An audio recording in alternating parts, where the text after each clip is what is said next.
আমি চ্যালেঞ্জ করছি মানুষের মধ্যে থেকে যে কোনো লোক মাত্র একটা নীতি খুঁজে বের করেন পবিত্র কোরআন থেকে অথবা সহিহ হাদিস থেকে, যেটা সামগ্রিকভাবে মানবতার বিরুদ্ধে। মনে করেন আপনি পরীক্ষা করে দেখবেন একটা গাড়ি কতখানি ভালো, আর মার্কেটের লেটেস্ট গাড়িটা মার্সিডিজ 600 SCL মার্কেটে নতুন এসেছে। একজন লোক যে গাড়ি চালাতে জানে না, সে স্টিয়ারিং হুইলের পেছনে বসলো, তারপর গাড়ি নিয়ে অ্যাক্সিডেন্ট করলো। আপনারা কাকে দোষ দেবেন? গাড়িকে না ড্রাইভারকে? কাকে দোষ দেবেন? গাড়িকে না ড্রাইভারকে? আপনারা ড্রাইভারকে দোষ দেবেন। যদি কেউ গাড়ি চালাতে না জানে আর সেটা নিয়ে অ্যাক্সিডেন্ট করে, আপনারা গাড়িকে দোষ দেবেন না।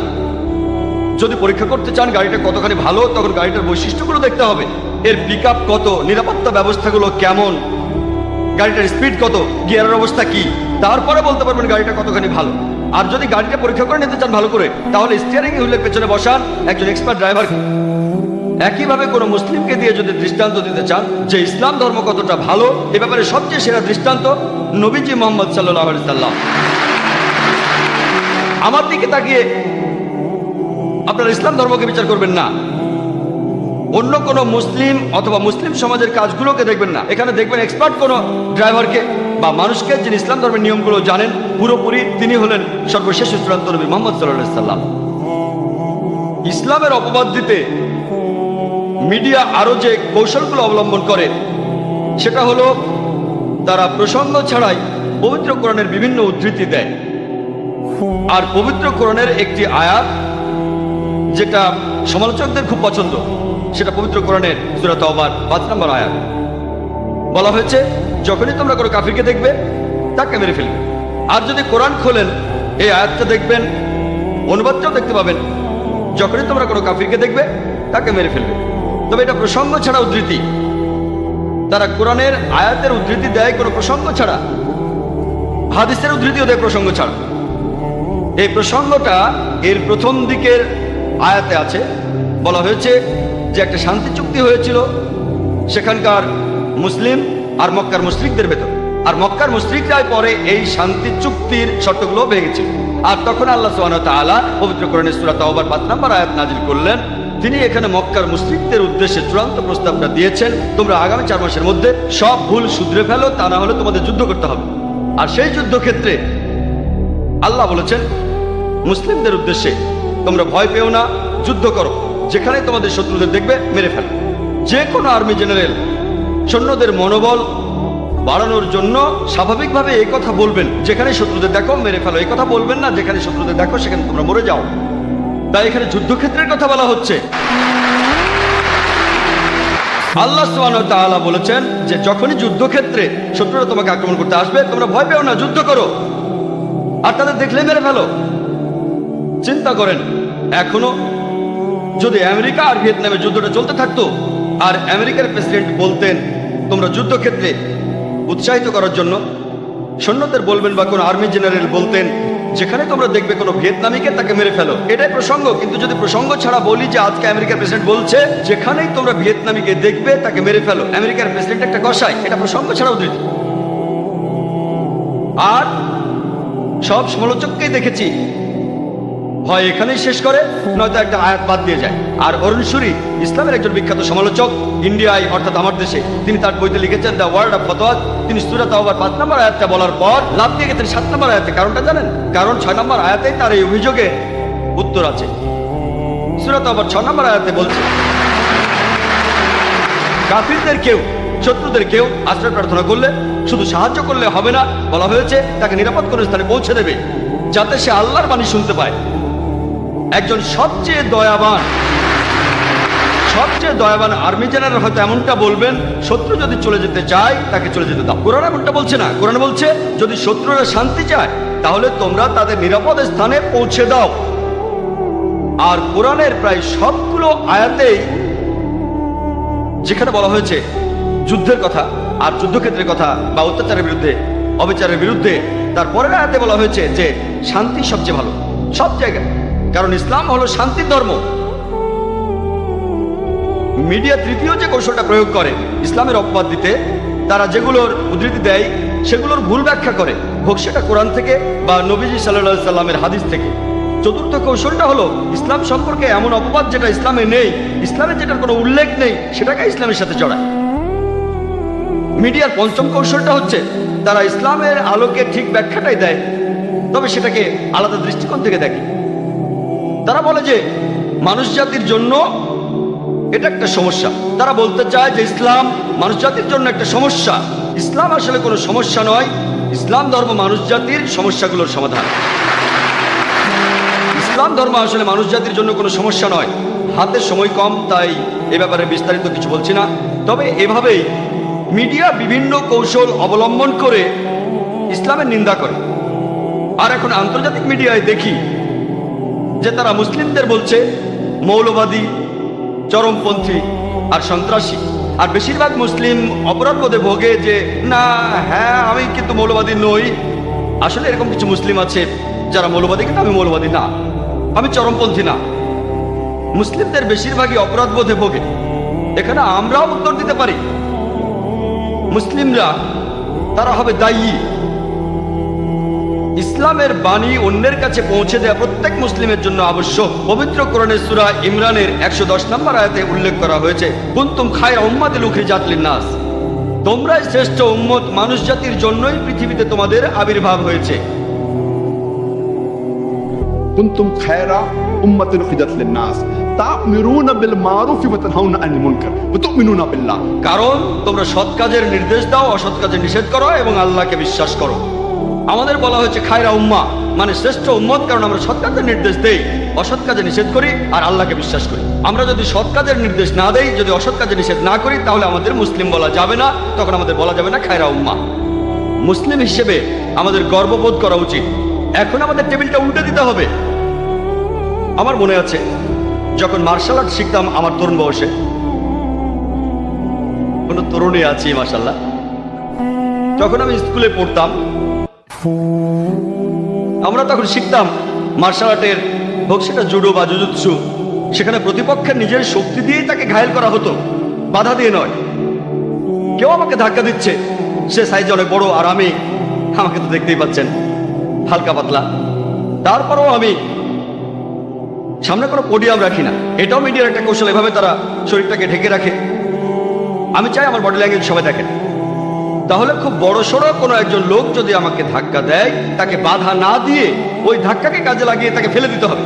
আর যত বড় সাইজ তত সহজে ফেলা যাবে। মিডিয়া এখন মুসলিমদেরকে বলে মৌলবাদী। এই মৌলবাদী শব্দটার অর্থ কি? মৌলবাদী শব্দটার সঠিক অর্থ হলো যে মানুষ কোনো একটা বিষয়ের মূল নীতিগুলো অনুসরণ করে থাকে। যেমন ধরুন, যদি কোনো লোক সে হতে চায় একজন বিজ্ঞানী, তাহলে তাকে বিজ্ঞানের মূল নীতিগুলো মেনে চলতে হবে। যদি সেই লোক বিজ্ঞানের ব্যাপারে মৌলবাদী না হয়, সে ভালো বিজ্ঞানী হতে পারবে না। যদি একজন লোক ভালো গণিতজ্ঞ হতে চান, তাহলে তাকে গণিতের মূলনীতিগুলো অনুসরণ করতে হবে। যদি সেই লোক গণিতের ব্যাপারে মৌলবাদী না হয়, সে ভালো গণিতজ্ঞ হতে পারবে না। আপনারা সব মৌলবাদীদের এক মাপকাঠি দিয়ে মাপতে পারবেন না যে তারা সবাই ভালো বা সবাই খারাপ। মৌলবাদীরা যে যে ক্ষেত্রে মৌলবাদী সেটা দেখেই আপনাদের তাদের বিচার করতে হবে। যেমন ধরুন, একজন লোক মৌলবাদী ডাকাত, তার কাজ ডাকাতি করা, সে সমাজের জন্য ক্ষতিকর। আর অন্যদিকে একজন লোক মৌলবাদী ডাক্তার, যে লোক হাজারো মানুষের জীবন বাঁচায়, সে সমাজের জন্য উপকারী। সব মৌলবাদীকেই এক মাপকাঠিতে মাপতে পারবেন না। আপনাকে এখানে দেখতে হবে যে সে কোন ক্ষেত্রে মৌলবাদী, তারপরে বলবেন সে ভালো না খারাপ। আমি আমার নিজের কথা বলতে পারি, আমি একজন মৌলবাদী মুসলিম, আর আমি মৌলবাদী হিসেবে নিজে গর্বিত, কারণ আমি ইসলামের মূল নীতিগুলো সব সময় অনুসরণ করার চেষ্টা করি। আর আমি জানি ইসলাম ধর্মে এমন একটা মূলনীতিও নেই যেটা সামগ্রিকভাবে মানবতার বিরুদ্ধে যায়। ইসলাম ধর্মের কিছু মূলনীতি আছে যেগুলোকে অমুসলিমরা মনে করে সেগুলো মানবতার বিরুদ্ধে, কিন্তু আপনি যদি সেই নীতিগুলো ব্যাখ্যা করে বুঝিয়ে বলেন আর বিভিন্ন পরিসংখ্যান বলেন, এমন একজন নিরপেক্ষ লোকও পাবেন না যে লোক ইসলাম ধর্মের মাত্র একটা মূলনীতি খুঁজে বের করবে যেটা সামগ্রিকভাবে মানবতার বিরুদ্ধে যায়। সেজন্য আমি একজন মৌলবাদী মুসলিম হিসেবে গর্বিত। ওয়েবস্টার ডিকশনারি পড়লে সেখানে দেখতে পাবেন যে এই মৌলবাদী শব্দটা প্রথম ব্যবহার করা হয়েছিল একদল প্রোটেস্ট্যান্ট খ্রিস্টানদের বোঝাতে আমেরিকাতে, যেটা ছিল 20 শতাব্দীর প্রথম দিকে। এর আগে খ্রিস্টান চার্চ বিশ্বাস করত শুধুমাত্র বাইবেলের আদেশগুলো ঈশ্বর প্রদত্ত। এই প্রোটেস্ট্যান্ট খ্রিস্টানরা আমেরিকাতে বিংশ শতাব্দীর প্রথম দিকে প্রতিবাদ করেছিল যে এই বাইবেলের আদেশগুলোই শুধু নয়, বাইবেলের প্রত্যেকটা শব্দ, প্রত্যেকটা অক্ষরই এসেছে ঈশ্বরের কাছ থেকে। যদি কেউ প্রমাণ করতে পারে যে বাইবেলের কথাগুলো ঈশ্বর প্রদত্ত, এই আন্দোলনটা ভালো আন্দোলন। আর অন্যদিকে যদি কেউ প্রমাণ করতে পারে বাইবেলের কথাগুলো ঈশ্বর প্রদত্ত না, এই আন্দোলনটা ভালো আন্দোলন নয়। অক্সফোর্ড ডিকশনারি দেখেন, তাহলে দেখবেন যে অক্সফোর্ড ডিকশনারি অনুযায়ী সেখানে মৌলবাদী শব্দটার একটা সংজ্ঞা দেয়া আছে। বলা হয়েছে মৌলবাদী একজন ব্যক্তি যে কোনো ধর্মের প্রাচীন নিয়মগুলো কঠোরভাবে অনুসরণ করে। তবে আপনারা যদি অক্সফোর্ড ডিকশনারির নতুন সংস্করণটা দেখেন, সামান্য চেঞ্জ হয়েছে। বলা হয়েছে যে মৌলবাদী হলো একজন ব্যক্তি যে কোনো ধর্মের প্রাচীন নিয়মগুলো কঠোরভাবে অনুসরণ করে, বিশেষ করে ইসলাম। এই বিশেষ করে ইসলাম কথাটা এখন জুড়ে দেওয়া হয়েছে। যখনই আপনি মৌলবাদী শব্দটা শুনবেন, আপনি কোনো মুসলিমের কথা ভাববেন সে চরমপন্থী, সে সন্ত্রাসী। মিডিয়া বলে যে মুসলিমরা চরমপন্থী। আমি বলবো হ্যাঁ, আমি চরমপন্থী। আমি চরমভাবে দয়ালু, চরমভাবে ক্ষমাশীল, আমি চরমভাবে সৎ, চরমভাবে ন্যায়বান। এতে অসুবিধা কি যদি আমি হই চরম দয়ালু, চরম ক্ষমাশীল, চরম ন্যায়বান, চরম সৎ? সমস্যাটা কোথায়? এমনটা কি কেউ আমাকে বলতে পারবেন যে চরমভাবে সৎ হওয়াটা খারাপ? এমনটা কি কেউ আমাকে বলতে পারবেন যে চরমভাবে ন্যায়বান হওয়াটা খারাপ? কোরআন বলছে তোমরা চরম ন্যায়বান হও। আমরা তো আংশিকভাবে সৎ হব না যে এই লোক আমার বন্ধু, এখানে সৎ থাকবো, ও আমার শত্রু, এখানে সৎ থাকবো না। পবিত্র কোরআনে সূরা বাকারা 208 নম্বর আয়াতে উল্লেখ করা হয়েছে উদখুলু ফিস সিলমি কাফা, ইসলামে প্রবেশ করো সর্বাত্মকভাবে। তাহলে চরমপন্থী হলে সমস্যা কোথায়? তবে আমাদের চরমপন্থী হতে হবে সঠিক পথে। আমরা অন্যায় বা ভুল পথে চরমপন্থী হব না, আমরা দয়া মায়াহীন হব না, আমরা নিষ্ঠুর হব না, তবে আমরা চরমপন্থী হব সঠিক পথে। পবিত্র কোরআন সে কথাই বলছে। দুর্ভাগ্যজনকভাবে আমরা এখানে বলি না আমি চরমপন্থী নই, আমি মৌলবাদী নই। এই টেবিলটা আমাদের ঘুরিয়ে দেন। মুসলিমদের এখন বলা হয় সন্ত্রাসী। আমি বলি সব মুসলিমেরই সন্ত্রাসী হওয়া উচিত। সন্ত্রাসী শব্দটার অর্থ কি? সন্ত্রাসী শব্দটার অর্থ হলো যে লোক ট্রাস্ট ছড়িয়ে দেয়। যখন একজন ডাকাত পুলিশকে দেখে সে ভয় পেয়ে যায়, তাহলে এই ডাকাতের জন্য সেই পুলিশ সন্ত্রাসী। আর একইভাবে দেখবেন যখনই একজন ডাকাত বা ধর্ষণকারী বা সমাজের শত্রু লোকেরা কোনো মুসলিমকে দেখবে সে ভয় পেয়ে যাবে। আমরা সমাজের শত্রুদের সন্ত্রস্ত করে রাখবো। আর পবিত্র কোরআনে বলা আছে সূরা আনফালের 60 নম্বর আয়াতে উল্লেখ করা হয়েছে যারা সমাজের শত্রু তাদের মনে ভীতি সঞ্চার করো।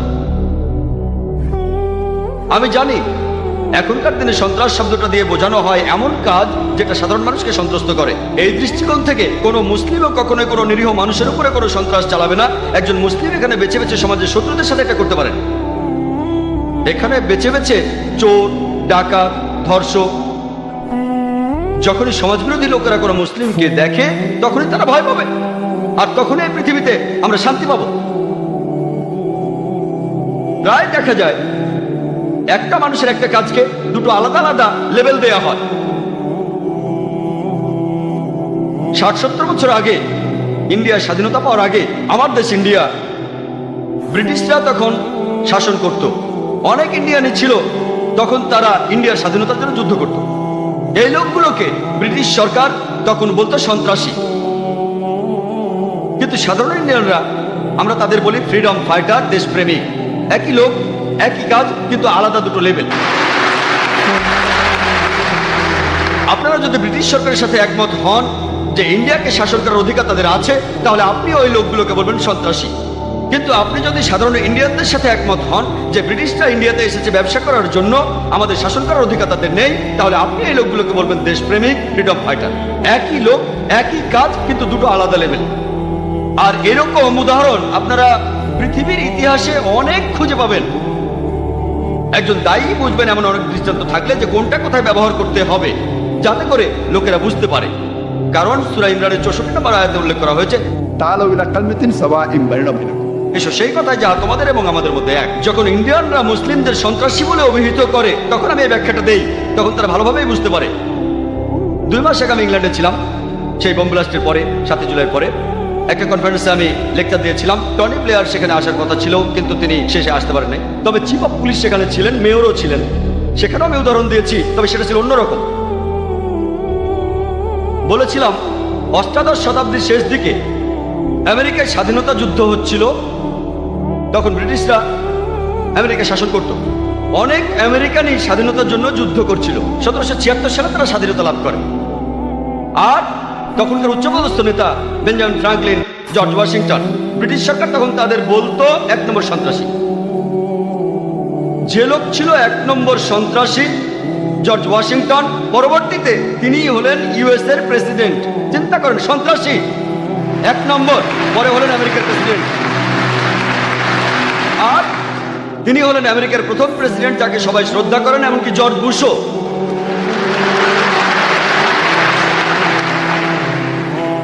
এই হচ্ছে মিডিয়া, 1 নম্বর সন্ত্রাসী, পরে হলো একটা দেশের প্রেসিডেন্ট, যে দেশ খুবই উন্নত, ইউএসএ। ইউএসএ হচ্ছে পৃথিবীর সবচেয়ে উন্নত একটা দেশ, আর সে দেশের প্রথম প্রেসিডেন্ট কে ছিলেন? একজন সন্ত্রাসী। এছাড়া বলতে পারি নেলসন ম্যান্ডেলার কথা। বর্তমান দক্ষিণ আফ্রিকার আগে দক্ষিণ আফ্রিকার ক্ষমতায় ছিল শ্বেতাঙ্গ বর্ণবাদী সরকার। নেলসন ম্যান্ডেলাকে এই শ্বেতাঙ্গ বর্ণবাদী সরকার আটকে রেখেছিল 25 বছর রোবেন আইল্যান্ডে, আর তাকে বলা হতো 1 নম্বর সন্ত্রাসী। পরবর্তীতে যখন দক্ষিণ আফ্রিকা বর্ণবাদী সরকারের হাত থেকে মুক্ত হলো, তখন দক্ষিণ আফ্রিকার প্রেসিডেন্ট হলেন ম্যান্ডেলা। এরপরে নেলসন ম্যান্ডেলা শান্তিতে নোবেল পুরস্কার পেলেন। আর তিনি নতুন কোনো কাজের জন্য এই শান্তি পুরস্কারটা পাননি। এমন না যে আগে তিনি সন্ত্রাসী ছিলেন, তারপরে ভালো হয়ে গেছেন, একটা খারাপ লোক ভালো হয়ে গেল, এরকম না। সেই একই কাজ যেটার জন্য তাকে সন্ত্রাসী বলা হয়েছে, কয়েক বছর পরে সেটার জন্য তিনি শান্তিতে নোবেল পেলেন। এটা খুবই অদ্ভুত। একই কাজ, যে কারণে তিনি 25 বছর জেলখানায় ছিলেন, তাকে সন্ত্রাসী বলা হতো, সেই কাজের জন্যই তিনি শান্তিতে নোবেল পুরস্কার পেয়েছেন। আর ঠিক এইভাবেই মিডিয়া বদলে দেয়, দিনকে রাত বানায়, কালোকে সাদা বানায়, হিরোকে ভিলেন বানায়, আর ভিলেনকে বানায় হিরো। এক কথায়, যার হাতে ক্ষমতা থাকে সে তখন যা বলে সেই কথাটাই সত্যি হয়ে যায়। আমরা জানি যে হিটলার যখন ইউরোপে আক্রমণ করেছিল, অনেক দেশ বাধা দিয়েছে, এমনকি ফ্রান্সও বাধা দিয়েছিল। সেই ফরাসি লোকদের তখন জার্মান সৈন্যরা বলতো সন্ত্রাসী। আর এইভাবেই মিডিয়া খবর তুলে ধরে। দুর্ভাগ্যজনকভাবে মুসলিমরা, দুর্ভাগ্যজনকভাবে আমরা অনেক পেছনে পড়ে আছি। আমাদের জানতে হবে কিভাবে টেবিলটা উল্টে দেওয়া যায়।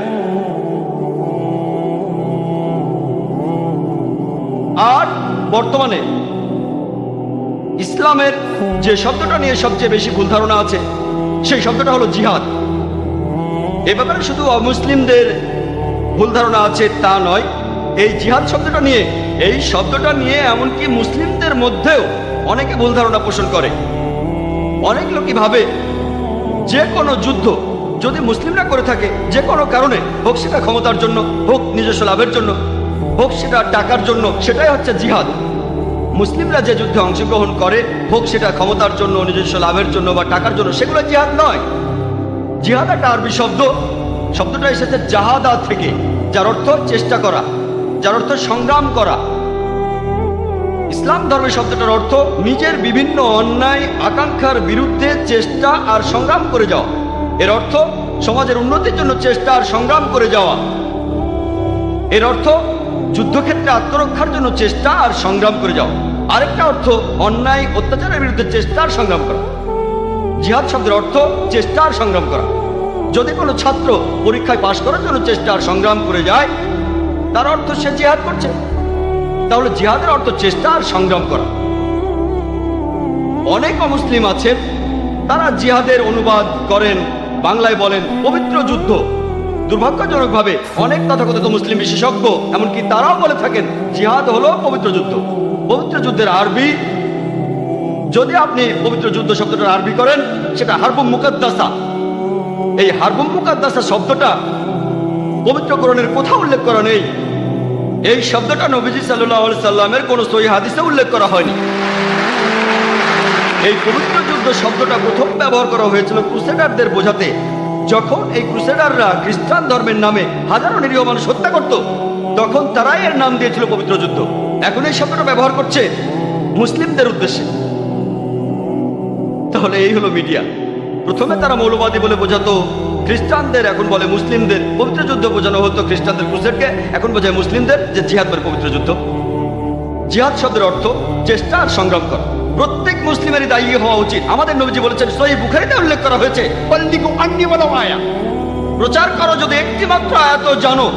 হয়তো বলবেন না, আমি যেদিন শেখ আহমেদ দিদাতের মতো হব সেদিনই দাওয়া শুরু করবো, সে সময় আপনার কখনো আসবে না। যদি আপনি ইসলাম সম্পর্কে মাত্র একটা আয়াত জানেন, যদি সেটা সঠিকভাবে জানেন, আপনি তাহলে ইসলাম প্রচার করবেন। প্রত্যেক মুসলিমের দায়ী হওয়া উচিত। আমরা আসলে আল্লাহ সুবহানাহু ওয়া তাআলার নির্দেশ মেনে চলছি না, আর এ কারণে আমরা পিছিয়ে আছি। আল্লাহ বলেছেন তিনি তাদের সাহায্য করবেন না যারা নিজেদের সাহায্য করে না। এখানে তো আমাদের, এটা আমাদের। 9/11-এর পরে ইসলামকে অপবাদ দেওয়ার প্রবণতাটা অনেক বেড়ে গেছে। আমি 2 বছর আগে আমেরিকাতে গিয়েছিলাম, 2003 সালের অক্টোবর মাসে। লস অ্যাঞ্জেলেসে গিয়েছিলাম, আর আমি রেডি ছিলাম, পরেছি কোট, দাড়ি, মাথায় টুপি, রেডি ছিলাম যে আমাকে প্রশ্ন করা হবেই। দাড়িকে সবসময় রেডি থাকতে হয়। আমি যখন ইমিগ্রেশনে গেলাম, ও দাড়ি টুপি, আপনি এনকোয়ারিতে যান। আমি রেডি ছিলাম। তারা বললো, আপনি কেন এসেছেন? বললাম একটা পুরস্কার নিতে। পুরস্কার কিসের জন্য? বললাম মানবতার জন্য পুরস্কার। লস অ্যাঞ্জেলেসে একটা সংস্থা ছিল আমেরিকায়, তারা আমাকে পুরস্কারটা দেবে। কেন, আপনি কি করেছেন? আমি বললাম, আমি সত্যকে ছড়িয়ে দেই। আপনাদের যিশু নিজেই বলছেন, সত্যকে খুঁজে বেড়াও আর সত্যই তোমাকে মুক্ত করবে। আমিও এভাবে সত্যকে ছড়িয়ে দেই। আমি মিথ্যে বলিনি, আমি একজন দায়ী। আমি দ্বীনুল হককে ছড়িয়ে দেই, এটাই সত্যের ধর্ম। তারপর তারা আমাকে বিভিন্ন রকম প্রশ্ন করতে লাগলো। কাস্টমসে যাওয়ার কথা, আমার ব্যাগ খুললো, সেখানে আমার ভিডিও ক্যাসেট দেখলো, জিহাদ অ্যান্ড টেররিজম। তারপর প্রশ্ন করলো, আপনি কি জিহাদে বিশ্বাস করেন? বললাম হ্যাঁ। এমনকি যীশু খ্রিস্ট নিজেও জিহাদে বিশ্বাস করতেন, তিনিও চেষ্টার কথা বলেছেন, আমিও চেষ্টায় বিশ্বাস করি। যিশু যা বলেছেন আমিও সেটা বিশ্বাস করি, সবাইকে চেষ্টা করতে হবে। না না, আপনি কি যুদ্ধ করায় বিশ্বাস করেন? বললাম, এই কথাটা বাইবেলে উল্লেখ আছে, বুক অফ এক্সোডাসে 22 নম্বর অধ্যায়ে আপনাকে যুদ্ধ করতে হবে। বাইবেলে উল্লেখ করা আছে বুক অফ এক্সোডাসের 32 নম্বর অধ্যায়ে যুদ্ধ করতে হবে। বুক অফ নাম্বারসের 31 নম্বর অধ্যায়ে যুদ্ধ করো। যীশু খ্রিস্ট নিজের মুখে বলেছেন গসপেল অফ লুকের 22 নম্বর অধ্যায়ে, তরবারি নিয়ে তোমরা যুদ্ধ করো। কিন্তু তখন সেখানকার খ্রিস্টান কাস্টমস অফিসার বলল, সেটা তো আত্মরক্ষার জন্য। বললাম যে আমিও সেজন্য করি, আত্মরক্ষার জন্য। তারা বললো, স্যার আপনাকে আরেকটা প্রশ্ন করতে পারি? বললাম কোনো সমস্যা নেই। তখন আমার হোস্টকে বললাম, আমি ইমিগ্রেশনে দাওয়া দিচ্ছি, চিন্তা করবেন না। দায়ীর কথা বলি, একজন দায়ী কখনো সত্যকে ভয় পাবে না। আমি লেকচারের শুরুতে সূরা ইসরার একটি আয়াত বলেছিলাম, 81 নম্বর আয়াতে উল্লেখ করা হয়েছে, বকুল জাল হক ওয়া যাকাল বাতিল ইন্নাল বাতিলা কানা যাহুকা। যখন সত্য এসে মিথ্যার সামনে দাঁড়ায়, মিথ্যা তখন বিলুপ্ত হয়, কারণ মিথ্যা তার প্রকৃতিগত কারণে বিলুপ্ত হবে। আর আলহামদুলিল্লাহ 9/11-এর পরে নিয়মের বেশ কড়াকড়ি হয়েছে, কাস্টমসে কড়াকড়ি হয়েছে। তবে আলহামদুলিল্লাহ 9/11-এর পরে আমি গিয়েছি আমেরিকায়, কানাডায়, ইংল্যান্ডে, অস্ট্রেলিয়ায়, মালয়েশিয়ায়, সিঙ্গাপুরে। আমার কাছে 10 বছরের আমেরিকান ভিসা আছে, ইংল্যান্ডের 5 বছর, কানাডার 2 বছরের ভিসা। আলহামদুলিল্লাহ সুম্মা আলহামদুলিল্লাহ। তারপরেও আমি আমার কথাগুলো স্পষ্টভাবেই বলি। যখন লেকচার দিতে যাই বলি লেকচার দিতে এসেছি, যখন সত্য প্রচার করতে যাই বলি সত্য প্রচার করতে এসেছি। পরিস্থিতির উপর ভিত্তি করেই উত্তরটা দেই। পবিত্র কোরআনের সূরা ইমরানের 64 নম্বর আয়াতে উল্লেখ করা হয়েছে, তাআলা ইলা কালিমাতুন সাওয়াইন বাইনানা ওয়া বাইনাকুম। এসো সেই কথা যাহা আমাদের এবং তোমাদের মধ্যে এক। অনেকেই হয়তো ইন্ডিয়ার বর্তমান পরিস্থিতি জানেন, সেখানে দাওয়ার কাজটা খুব সহজ নয়। বিশেষ করে আমি যেখানে থাকি বোম্বে শহরে, যেসব জায়গায় দাওয়ার কাজ সবচেয়ে কঠিন আমার মতে তার একটা হলো বোম্বে। তবে রাখে আল্লাহ আমাকে, বোম্বেতেও আমি লেকচার দিয়েছি, বেদের উপরে দিয়েছি, ভগবদ গীতার উদ্ধৃতি দিয়েছি, উপনিষদের উদ্ধৃতি দিয়েছি। তবে সেখানে বলার ধরনটা অন্যরকম। এমন অনেক ইন্ডিয়ান আছেন যারা বলে যে মুসলিমরা তারা সন্ত্রাসী। এই কোরআন আপনাদের বলে যে যুদ্ধ করো, এটা তাহলে কোন ধরনের ধর্মগ্রন্থ? আমি বললাম, আপনারা কি মহাভারত পড়েছেন? মহাভারত হিন্দুদের পবিত্র ধর্মগ্রন্থগুলোর মধ্যে একটা। যদি বলেন যুদ্ধের কথা বলাটা খুবই খারাপ কাজ, আপনাদের মহাভারতেই পবিত্র কোরআনের চাইতে অনেক বেশি যুদ্ধের কথা বলা হয়েছে। হিন্দুরা বলবে যে না না, এই যুদ্ধটা আসলে ছিল সত্যের সাথে মিথ্যের যুদ্ধ, হক আর বাতিল। আমি বলি কোরআনে কি যুদ্ধের কথা বলা হয়েছে? ও, তাহলে কোরআন নিয়ে কোনো সমস্যা নেই। হিন্দুদের যে ধর্মগ্রন্থটা সবচেয়ে বেশি পড়া হয় সেটা ভগবদ গীতা। এই ভগবদ গীতায় অর্জুনকে উপদেশ দিচ্ছে কৃষ্ণ, হিন্দুদের মহান ঈশ্বর অর্জুনকে। ভগবদ গীতায় উল্লেখ করা হয়েছে 1 নম্বর অধ্যায়ের 43 থেকে 46 নম্বর অনুচ্ছেদে যে অর্জুন যুদ্ধক্ষেত্রে তার অস্ত্র মাটিতে রেখে বলল, আমি এখানে বরং নিরস্ত্র অবস্থায় মারা যাব, কিন্তু আত্মীয়দের সাথে যুদ্ধ করব না। মহাভারতে আত্মীয়দের মধ্যে একটা যুদ্ধ ঘটনা আছে, পাণ্ডবদের 5 ভাইয়ের সাথে কৌরবদের 100 ভাইয়ের মধ্যে যুদ্ধ। আর ভগবদ গীতা মহাভারতের একটা অংশ, 25টি অধ্যায়। কৃষ্ণ তখন অর্জুনকে বললেন, ভগবদ গীতার প্রথম অধ্যায় 43 থেকে 46 অনুচ্ছেদে, অর্জুন নিরস্ত্র অবস্থায় মরতে চায় কিন্তু আত্মীয়দের সাথে যুদ্ধ করবে না। এর মাত্র কয়েকটা অনুচ্ছেদ পরে 2 নম্বর অধ্যায়ের 2 অনুচ্ছেদে শ্রীকৃষ্ণ বলছেন, হে অর্জুন, তোমার মনে এমন চিন্তা কিভাবে এলো? কিভাবে তুমি এতটা শক্তিহীন হলে? মহান ঈশ্বর শ্রীকৃষ্ণ তিনি অর্জুনকে বলছেন শক্তিহীন। তুমি তো স্বর্গে প্রবেশ করতে পারবে না। আর পুরো ভগবদ গীতাতেই সর্বশক্তিমান ঈশ্বর অর্জুনকে উপদেশ দিচ্ছেন যে তোমার আত্মীয়দের সাথে তোমাকে যুদ্ধ করতে হবে। এরপর আরো আছে ভগবদ গীতা 2 নম্বর অধ্যায়ের 31 থেকে 33 অনুচ্ছেদে, হে অর্জুন, তুমি একজন ক্ষত্রিয়, ধর্মের পক্ষ নিয়ে যুদ্ধ করা সেটা হচ্ছে তোমার দায়িত্ব। যদি যুদ্ধ না করো তাহলে পাপ হবে, যদি যুদ্ধ করো তাহলে তুমি স্বর্গে প্রবেশ করতে পারবে। আর সেই ক্ষত্রিয়রা ভাগ্যবান যারা যুদ্ধ করার সুযোগ পায়। চিন্তা করেন, যদি আমি হিন্দুদের বলি আপনাদের ঈশ্বর শ্রীকৃষ্ণ অর্জুনকে জোর করেছেন তার আত্মীয়দের হত্যা করতে, এটা ঠিক হবে না। শ্রীকৃষ্ণ যেটা করেছেন, অর্জুনকে বলেছেন যদি তোমাকে সত্যের জন্য যুদ্ধ করতে হয়, আত্মীয়দের সাথে যুদ্ধ করতে হয়, তবুও তুমি যুদ্ধ করো। আর পবিত্র কোরআনেও বলছে, সূরা নিসার 135 নম্বর আয়াতে উল্লেখ করা হয়েছে, ইয়া আইয়ুহাল্লাযিনা আমানু, হে মুমিনগণ, ন্যায় বিচারে দৃঢ় প্রতিজ্ঞ থাকবে, সাক্ষী স্বরূপ আল্লাহ সুবহানাহু ওয়া তাআলার, যদিও সেটা তোমাদের বিরুদ্ধে যায়, পিতামাতার বিরুদ্ধে যায়, আত্মীয় স্বজনের বিরুদ্ধে যায়, হোক সেটা ধনী বা গরিব, আল্লাহ উভয়েরই ঘনিষ্ঠতর। একই কথা।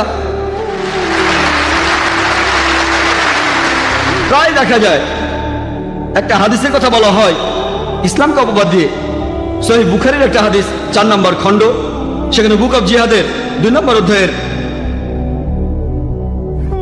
45 নম্বর হাদিস।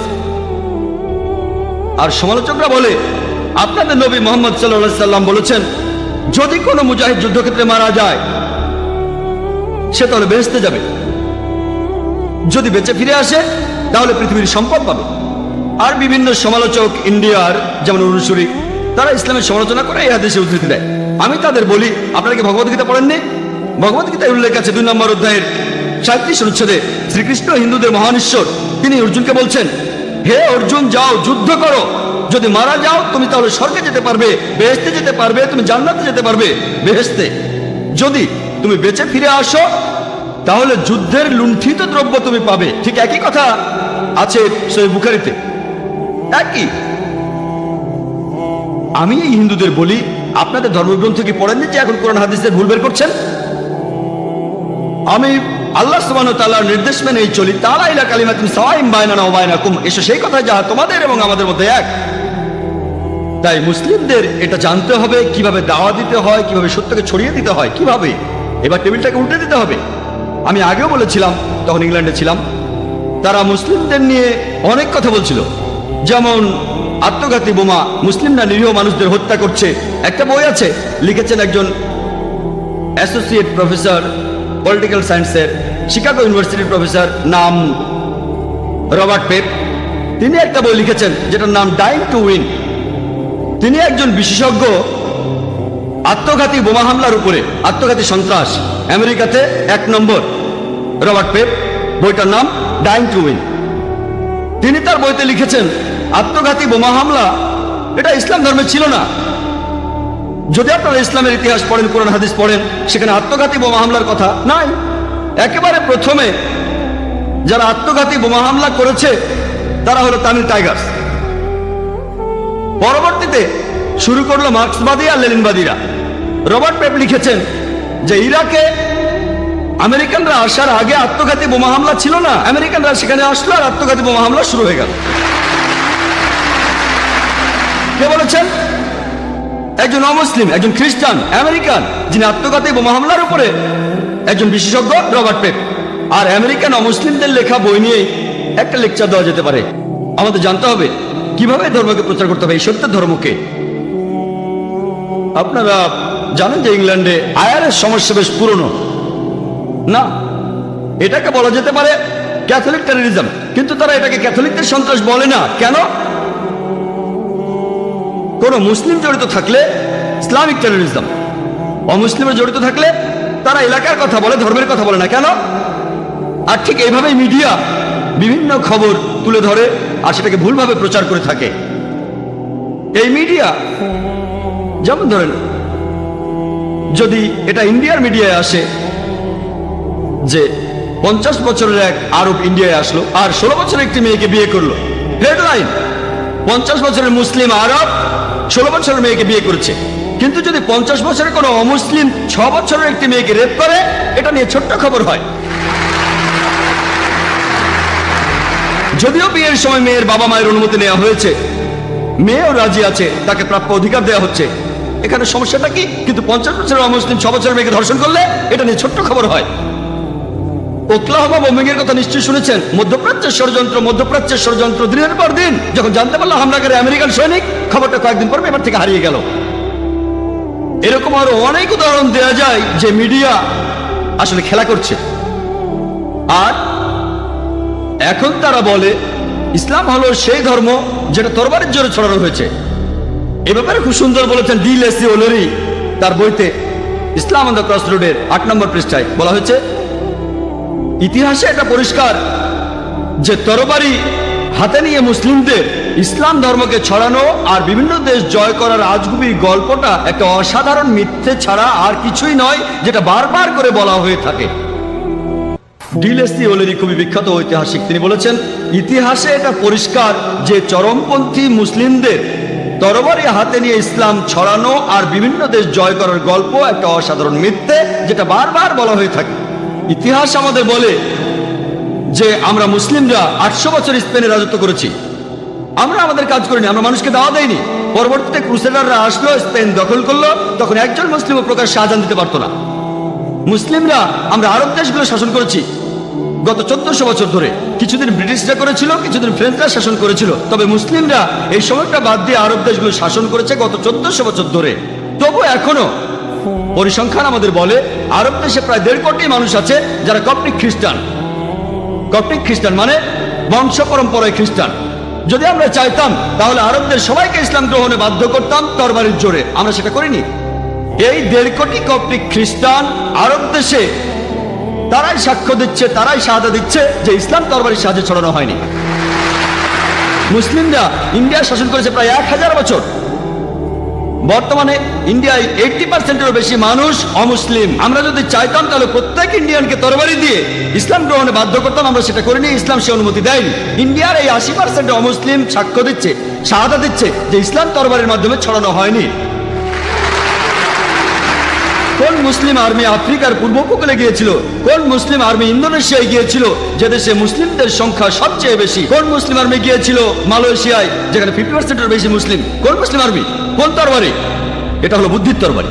পবিত্র কোরআনে আছে সূরা নাহালের 125 নম্বর আয়াতে উল্লেখ করা হয়েছে উদু ইলা সাবিলি রাব্বিকা বিল হিকমা ওয়াল মাউযিজাতিল হাসানা ওয়াজাদিলহুম বিল্লাতি আহসান। প্রতিপালকের পথে মানুষকে আহ্বান করো হিকমত ও সদুপদেশ দ্বারা, এবং তাদের সাথে তর্ক করো আর তাদের যুক্তি দেখাও সবচেয়ে উত্তম ও গ্রহণযোগ্য পন্থায়।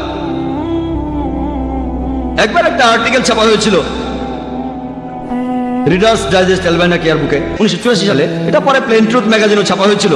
একটা জরিপ চালানো হয়েছিল প্রধান ধর্মগুলোর অনুসারীদের নিয়ে। মোট 50 বছরের হিসাব সেখানে ছিল 1934 সাল থেকে 1984 সাল পর্যন্ত। আর যে ধর্মের অনুসারীদের সঙ্গে সবচেয়ে বেশি হারে বেড়েছে সেটা হলো ইসলাম, 235%।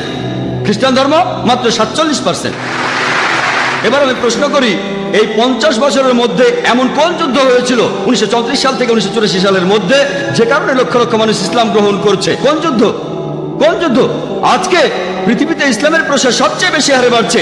আমেরিকায় যে ধর্মের প্রসার সবচেয়ে বেশি সেটা ইসলাম, ইউরোপে যে ধর্মের প্রসার সবচেয়ে বেশি সেটা ইসলাম। আমার প্রশ্ন, কে এই আমেরিকানদের, কে ইউরোপিয়ানদের তরবারির মুখে ইসলাম গ্রহণ করতে বাধ্য করছে? 9/11-এর আগে ইসলামের নামে মিডিয়া যে অপবাদ দিত সেটা হলো ইসলাম ধর্ম নারীদের কোনো অধিকার দেয় না। আপনারা জানেন যেসব মানুষ ইসলাম গ্রহণ করে, আমেরিকা আর ইউরোপের মানুষ সহ যেসব অমুসলিম ইসলাম গ্রহণ করে, তাদের 2/3 নারী। যদি ইসলাম নারীদের অসম্মান করে, তাহলে কেন এই আমেরিকান মহিলারা, কেন এই ইউরোপিয়ান মহিলারা ইসলাম গ্রহণ করছে? কেন? মিডিয়া বলছে ইসলাম নাকি নারীদের ছোট করে, তাহলে কেন এই আমেরিকান ইউরোপিয়ান মহিলারা ইসলাম গ্রহণ করছে? কারণ ইসলাম মানুষের বিভিন্ন সমস্যার সমাধান দিতে পারে, বিশেষ করে নারীদের জন্য। তারা ইসলামের নিরাপত্তা খুঁজে পায়। ইয়োহান রেডলির নাম শুনেছেন? তিনি গিয়েছিলেন আফগানিস্তানে স্পাইং করতে তালেবানদের উপরে, সেখানে ধরা পড়ে 7 দিন ছিলেন। যখন ফিরে এলেন তিনি তাদের উপর মুগ্ধ। এখানে সময় কম তাই বিস্তারিত বলছি না, অনেকে হয়তো জানেন তিনি কোরআন পড়ার পরে ইসলাম গ্রহণ করেছেন। লোকে প্রশ্ন করেছে তালেবানরা কেমন ব্যবহার করেছে, আমাকে তারা অতিথির মতোই আপ্যায়ন করেছে, তারা যথেষ্ট সম্মান করেছে। তিনি বলেন তার সাথে খুবই ভদ্র ব্যবহার করেছে, তার মনোভাব বদলে গেছে। এখন তিনি ইসলাম গ্রহণ করে হিজাব পালন করেন।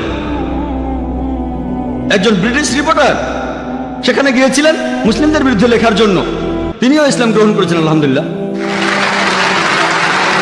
আর 9/11-এর পরে যখনই আমি আমেরিকা অথবা ইউরোপে যাই, আগের চাইতে অনেক বেশি অমুসলিম আমার লেকচার শুনতে আসে। তারা আমেরিকান, তারা ইউরোপিয়ান, সবাই আসে। পবিত্র কোরআনে আছে সূরা ইমরানের 54 নম্বর আয়াতে উল্লেখ করা হয়েছে যে মাকারু মাকারাল্লাহু ওয়াল্লাহু খায়রুল মাকিরিন। আর তারা চক্রান্ত করেছিল, আল্লাহ কৌশল করেছিলেন, আল্লাহ সর্বশ্রেষ্ঠ কৌশলী। 9/11-এর পরে মাত্র 9 মাসের মধ্যে শুধুমাত্র আমেরিকায় 34,000 মানুষ ইসলাম গ্রহণ করেছে। ইয়োহান রেডলির কথা অনুযায়ী 9/11-এর 9-10 মাস পরে 20,000 ইউরোপিয়ান ইসলাম গ্রহণ করেছে।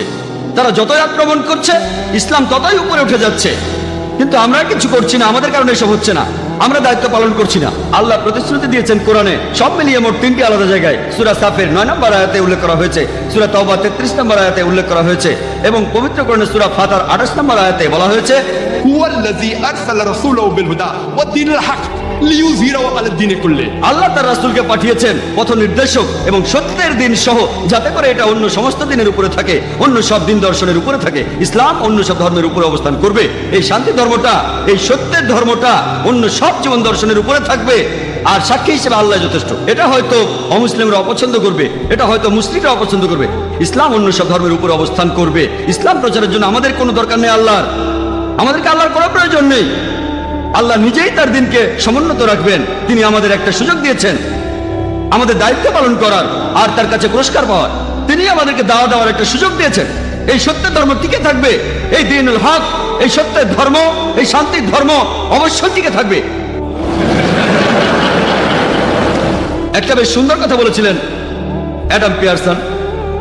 তিনি বলেছেন যারা ভয় পায় যে একদিন পারমাণবিক বোমা হয়তোবা আরবদের হাতে চলে যাবে, তারা এটা বুঝতে পারে না যে ইসলামের আসল বোমাটা অনেক আগে পৃথিবীতে পড়ে গেছে। বোমাটা পড়েছে যেদিন নবী মুহাম্মদ সাল্লাল্লাহু আলাইহি ওয়াসাল্লাম জন্ম নিয়েছিলেন। এবার দেখি মিডিয়া ইসলামের বিরুদ্ধে কি বলে। আমরা সব ধরনের মিডিয়াকে এক ঝলক দেখব। প্রথমে আসুন প্রিন্ট মিডিয়া দেখি। টাইম ম্যাগাজিনে একটা আর্টিকেল ছাপা হয়েছিল 1979 সালের 16 এপ্রিলের কথা। এটা লিখেছিল এক খ্রিস্টান। তিনি লিখেছেন যে ইসলাম ধর্মের বিরুদ্ধে গত 150 বছরে 60,000-এরও বেশি বই লেখা হয়েছে। 1800 সাল থেকে 1950 সালের মধ্যে ইসলামের বিরুদ্ধে 60,000-এরও বেশি বই লেখা হয়েছে। যদি হিসেব করেন গড়ে একটারও বেশি বই লেখা হয়েছে প্রতিদিন। প্রতিদিন একটারও বেশি বই লেখা হয়েছে ইসলামের বিরুদ্ধে, নবীজির বিরুদ্ধে। আর 9/11-এর পরে এই প্রবণতাটা আরো অনেক বেড়ে গেছে। ইসলামের বিরুদ্ধে এখন প্রতিদিন অনেক বই লেখা হচ্ছে। আর মুসলিমরা আমরা কি করছি? খ্রিস্টান মিশনারিরা তারা ধর্মকে ছড়াচ্ছে, তাদের দায়িত্ব পালন করছে, তারা ছাপাচ্ছে বিভিন্ন লিটারেচার আর সেগুলো বিলি করছে। আমাদের এখানেও একটা স্যাম্পল আছে। এই যে প্রশ্ন করেছিলাম এক আরব শেখকে প্লেনে যাওয়ার সময় যে এটা কি, তিনি বললেন আল্লাহ মোহাম্মদ। কিন্তু যদি একটু খেয়াল করে পড়েন এটা আল্লাহ মোহাম্মদ না, এটা হলো আসলে আল্লাহ মোহাব্বা, যার অর্থ ঈশ্বরী প্রেম। এটা আসলে বাইবেলের একটা উদ্ধৃতি, ফার্স্ট এপিস্টল অফ জন 4 নম্বর অধ্যায়ের 16 অনুচ্ছেদ। ঈশ্বরী প্রেম, তারপর বলা হয়েছে যে প্রেম নিয়ে বসবাস করে সে ঈশ্বরের সাথে থাকে, ঈশ্বর তার ভেতরে থাকেন। বাইবেলের একটা অনুচ্ছেদ। এটা যদি মুসলিমদের দেই, বেশিরভাগ মুসলিম কি করবে? চুমু দিয়ে পকেটে রেখে দেবে। যখনই তারা আরবি দেখে আল্লাহর কালাম পকেটে চলে যায়। ইন্ডিয়া, পাকিস্তান বা অন্যান্য অনারব দেশের মুসলিমরা যদি আরবিতে লেখা কিছু দেখে, তখন সেটাকে চুমু খেয়ে পকেটে রেখে দেয়, যেন সেটা আল্লাহর কালাম, আসলে ঘরের ভিতরে সাপ। এমন অনেক পোস্টার আছে, এখানে সবগুলোর ব্যাপারে বলছি না। যখন তারা পড়ে ও রাব্বানা, যখন রাব্বানা শব্দটা দেখলেন তারপরে থাকবে আতিনা ফিদ দুনিয়া হাসানাতাও, আমরা অভ্যস্ত। এটা কিন্তু রাব্বানা নয়, এটা আব্বানা, এটা পিতা, যিনি স্বর্গে থাকেন, তার রাজ্য পৃথিবীতে প্রতিষ্ঠিত হবে। এটা বাইবেলের একটা অনুচ্ছেদ। তারা এগুলো মুসলিমদের মাঝে বিলি করে, আর আমরা খুব রংচঙে, এটা তো ফটোকপি 4 কালারের ছাপানো, খুব সুন্দর, সেটা নিয়ে বাড়ি চলে যাবেন। এভাবেই প্রতারিত হচ্ছেন। তারা প্রতারণার মাধ্যমে আমাদের ঘরে ঢুকছে। আমি একটা লেকচার দিয়েছিলাম খ্রিস্টান ধর্ম প্রচারকদের প্রতারণা। সময় কম, তাই এখানে বিস্তারিত বলতে পারছি না। এর প্রত্যেকটা বিষয় নিয়ে ঘন্টার পর ঘন্টা লেকচার দেওয়া যায়। আর আমি যেহেতু এমন অনেক খ্রিস্টান প্রতিষ্ঠানের সাবস্ক্রাইবার, আমি খুব সুন্দর ক্যালেন্ডার পাই। একবার একজন আলেম আমার বাসায় আসলেন, যিনি আরবি জানেন। বললাম ক্যালেন্ডারটা কেমন? ও খুব সুন্দর ক্যালেন্ডার, আমি কি বাসায় নিয়ে যেতে পারি? বললাম নিয়ে যা। তিনি সেটাকে কয়েক সপ্তাহ রাখলেন। একদিন তাকে বললাম ক্যালেন্ডারটা আপনার কাছে কেমন লেগেছে? খুবই সুন্দর জাকির ভাই।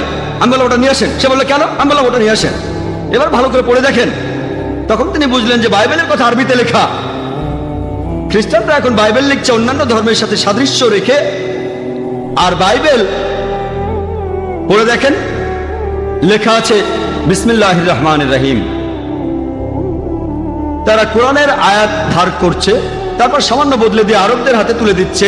তারাও ভাবছে এটা কোরআনের অংশ, আসলে সেটা কিন্তু বাইবেল। তারা এই কৌশল অবলম্বন করছে। কিতাবুল মুকাদ্দাস, আমি আগেও বলেছি, এখানে সংক্ষেপেই বলি, আমরা মুসলিমরা কি করছি। আমি ইন্ডিয়া থেকে এসেছি। আমার দেশের জনসংখ্যা 100 কোটিরও বেশি, আর তাদের মধ্যে নিশ্চিতভাবে বলা যায় 16 কোটি থেকে 18 কোটি মানুষ হচ্ছে মুসলিম। সেখানে অনেক মুসলিম ম্যাগাজিন আছে দাওয়া দেওয়ার জন্য ইত্যাদি। ইন্ডিয়াতে এই ম্যাগাজিনের কতগুলো কপি ছাপানো হয়?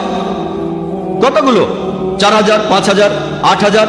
1 নম্বর ইংরেজি দেওয়া ম্যাগাজিন ইসলামিক ভয়েস 15,000। আমি কয়েক বছর আগে আমেরিকায় গিয়েছিলাম, এবারের আগে আরেকবার গিয়েছিলাম। একটা সার্ভে করেছিলাম, সবচেয়ে বেশি যে ম্যাগাজিনটা চলে, দাওয়া ম্যাগাজিন বের করে ইসমা, দ্য মেসেজ, 50,000। আপনারা জানেন খ্রিস্টান ধর্মে ছোট একটা কাল্ট আছে, এদের নাম জেহোভাস উইটনেসেস। আলাদা, এরা মূলধারার খ্রিস্টান না। তারা একটা ম্যাগাজিন ছাপায় যেটার নাম হলো ওয়াচ টাওয়ার। কত কপি ছাপানো হয় জানেন? মাসে কত কপি ছাপানো হয় আপনারা কি কেউ বলতে পারবেন? আমাদের পত্রিকা আমেরিকায় খুব বেশি হলে 50,000। তারা কতগুলো কপি ছাপায় কেউ বলতে পারবেন? কোনো পয়সা দিতে হবে না, কেউ বলবেন? কত? 10 লক্ষ। হ্যাঁ, 10 লক্ষ। 10 লক্ষ, ডাইরেক্ট 10 লক্ষ। আর কেউ বলবেন? 50,000। 50,000, 5 লক্ষ। 5 লক্ষ, 50 লক্ষ। 50 লক্ষ, 50 লক্ষ, 1 লক্ষ। 1 লক্ষ, 1 লক্ষ। আমি বলি কত কপি? 2,08,30,000 কপি। আমরা এতগুলো ছাপাতেও পারি না, কল্পনাও করতে পারি না। দূরের কথা কল্পনাও করতে পারি না।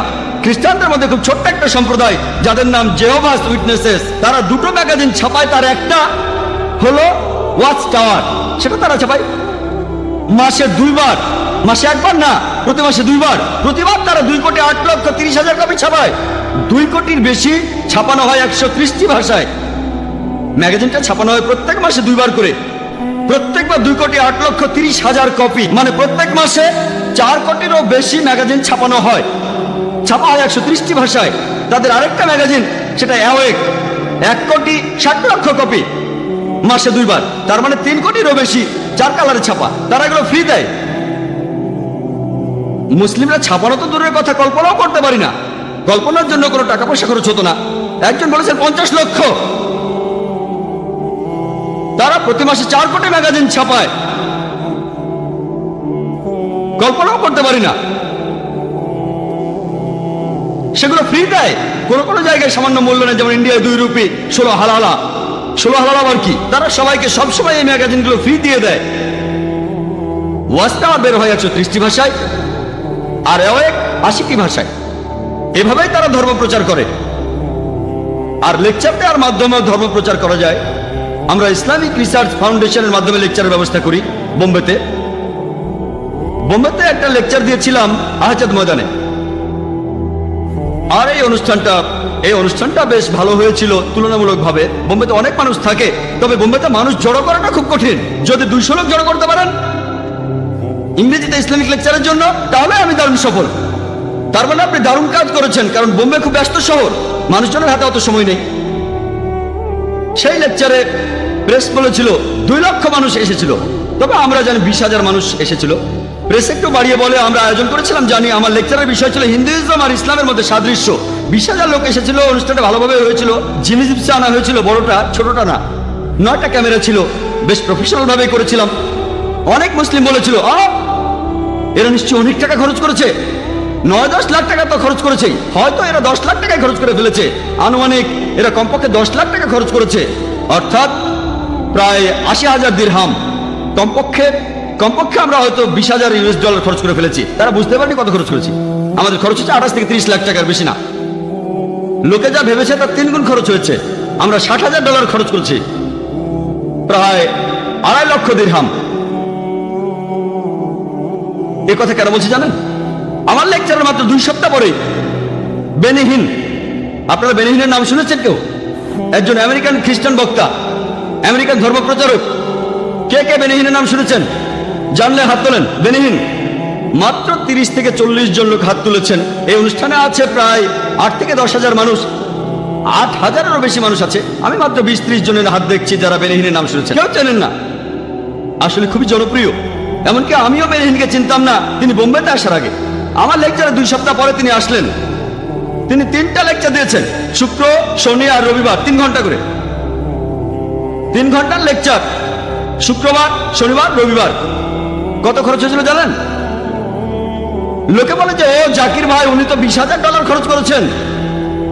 আসলে আমরা $60,000 খরচ করেছিলাম। এটা জানতে পারলে হয়তো লোকজন অবাক হবেন। আনুমানিক হিসাব বেনি হিন কত খরচ করেছিলেন জানেন? কত? এবারে সবাই চুপ। খরচ করেছেন $50 লক্ষ। মাত্র 9 ঘন্টার জন্য বোম্বেতে খরচ করেছেন $50 লক্ষ। তাদের বাজেট দেখেছেন? $50 লক্ষ। প্রেস বলেছিল 20 লাখেরও বেশি লোক হয়েছিল, তবে আসলে 1 লাখেরও কম লোক হয়েছিল। তারপরেও বোম্বে শহরে 1 লাখ মানুষ জড়ো করা কঠিন, যাদের অর্ধেকের বেশি মানুষ খ্রিস্টান না। আমিও সেখানে গিয়েছিলাম, সেখানেও জিমি জিপস ছিল। তারা সেগুলো এনেছিল একেবারে আমেরিকা থেকে। 9টা আমেরিকান লোকজন 1 মাস আগে থেকেই বোম্বে শহরে তারা এসেছিল। 1 মাস ধরে 5 স্টার হোটেলে ছিল, সেটা আমেরিকান।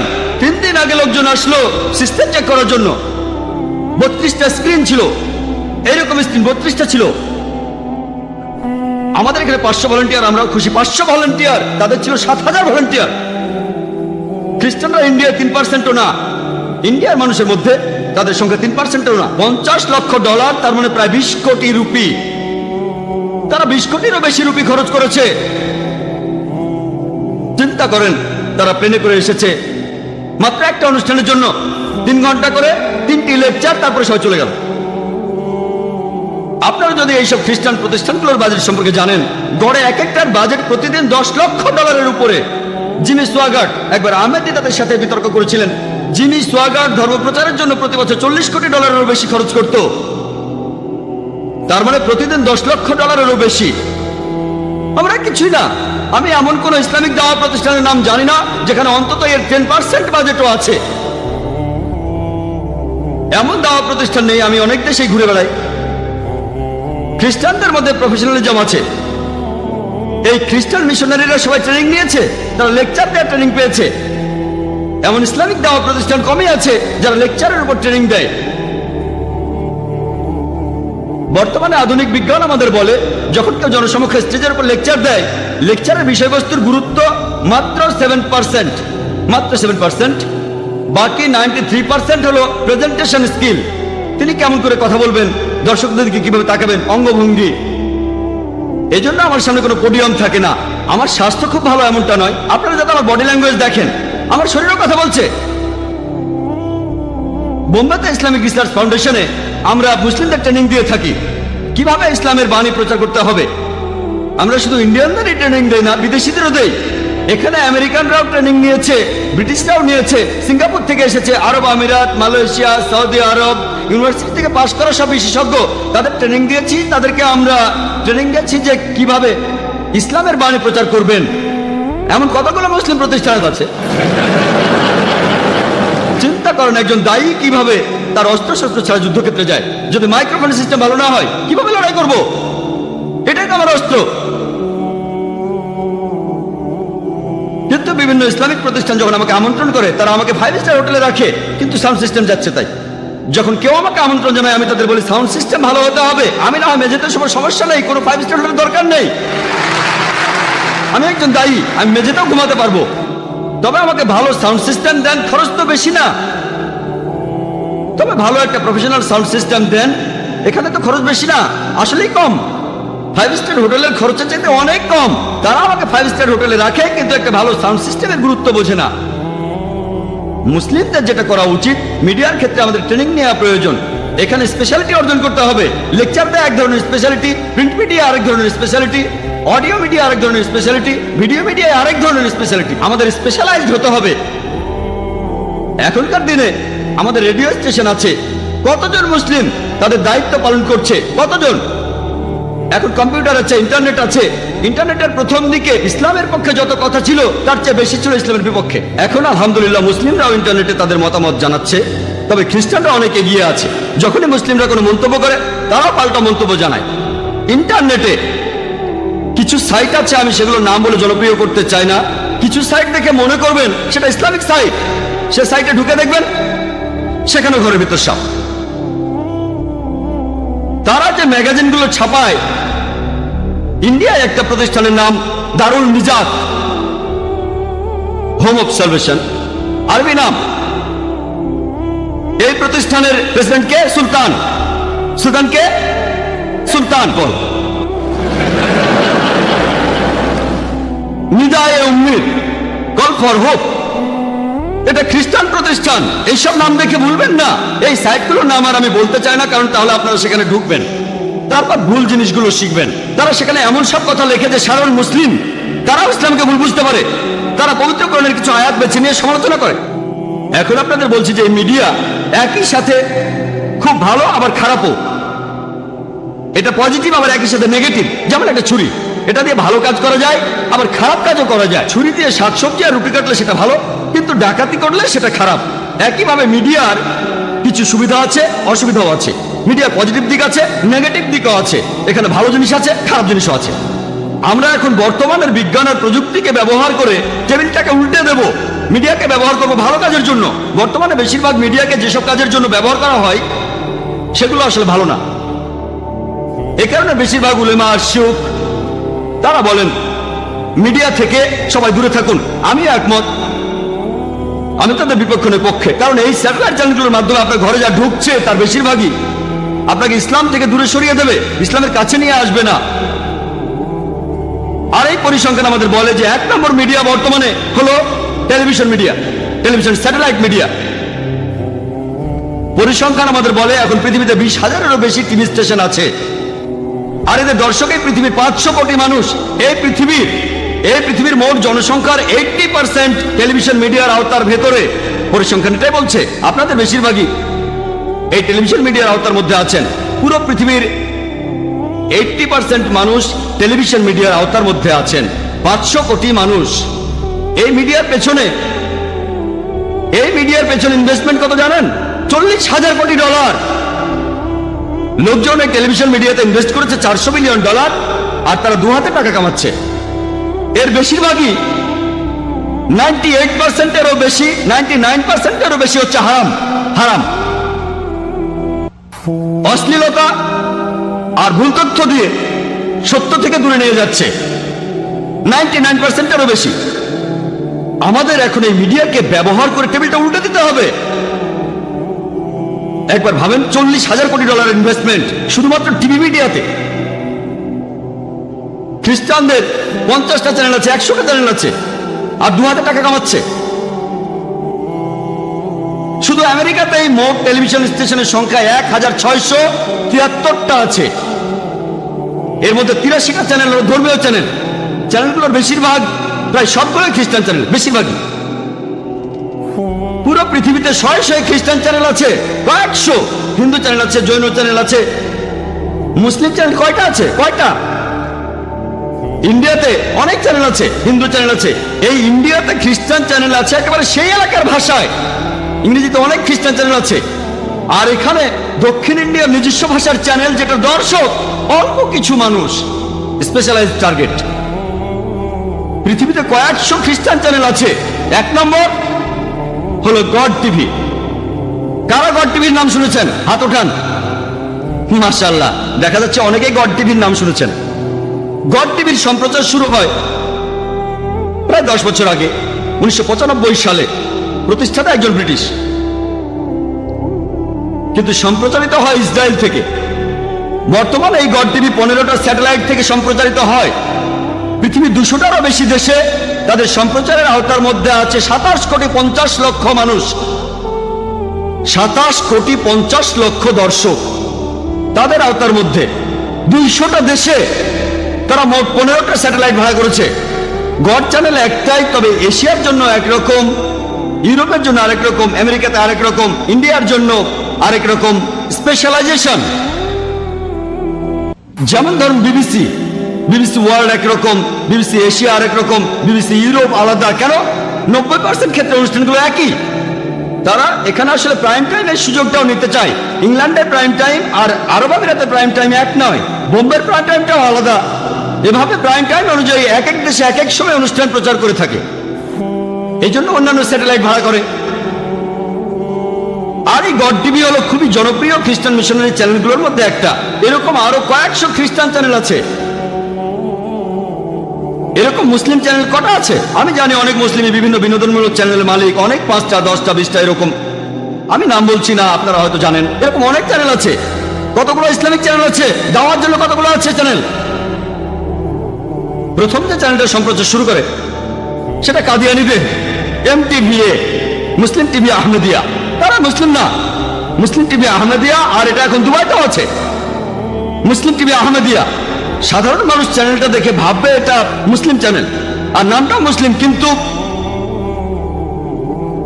তারা আসলে প্রথাসিদ্ধ মুসলিম না। আলহামদুলিল্লাহ, প্রায় 8 বছর আগে প্রথম ইসলামিক চ্যানেল ইকরা টিভির সম্প্রচার শুরু হয়। তবে এই চ্যানেলটা আরবি ভাষায়, তারপর মাজার টিভি, তারপর ফজর টিভি। তবে এই সবগুলো চ্যানেলই সম্প্রচারিত হয় আরবি ভাষায়, পুরো পৃথিবীর মুসলিম উম্মার উদ্দেশ্যে। তাদের টার্গেট মার্কেট হলো মধ্যপ্রাচ্য। এই চ্যানেলগুলো ইসলামিক চ্যানেল, তবে দাওয়া চ্যানেল নয়। তারা অমুসলিমদের কাছে ইসলাম প্রচার করছে না, বরং মুসলিমদের জন্য অনুষ্ঠান প্রচার করছে। আরো কিছু চ্যানেল আছে যেগুলো রিজিওনাল, শুধু ইউরোপের জন্য।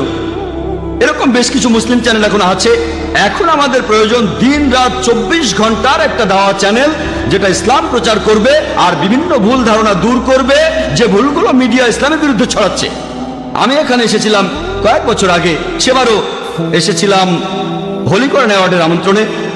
আর তখন হেডলাইনে এসেছিল এখানকার পেপারে, Khaleej Times, doctor Zakir Naik Islamic TV চালু করার কথা বলেছেন।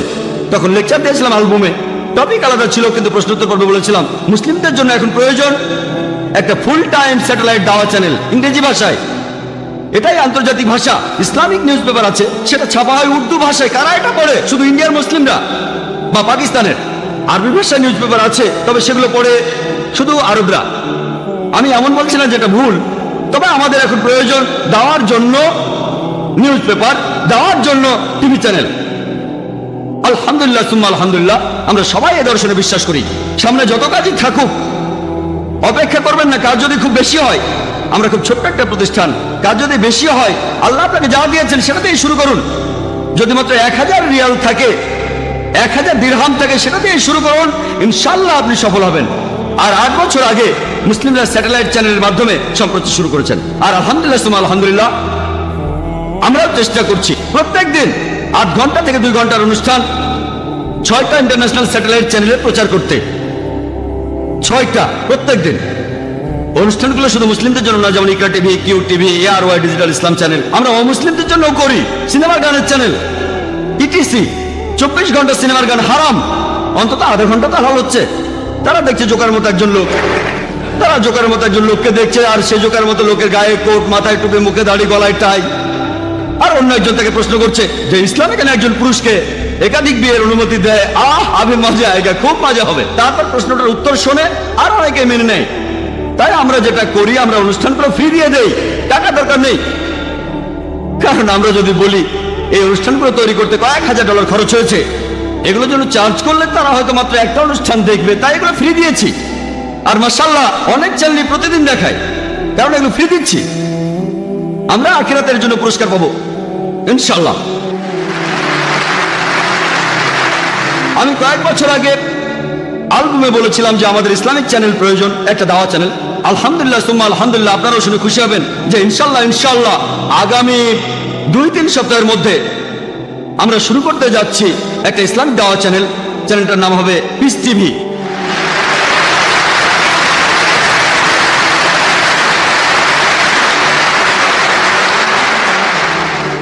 বাজেট খ্রিস্টানদের মতো অত বিশাল না, অত টাকা নেই, আমরা ক্ষুদ্র ক্ষুদ্র মানুষ।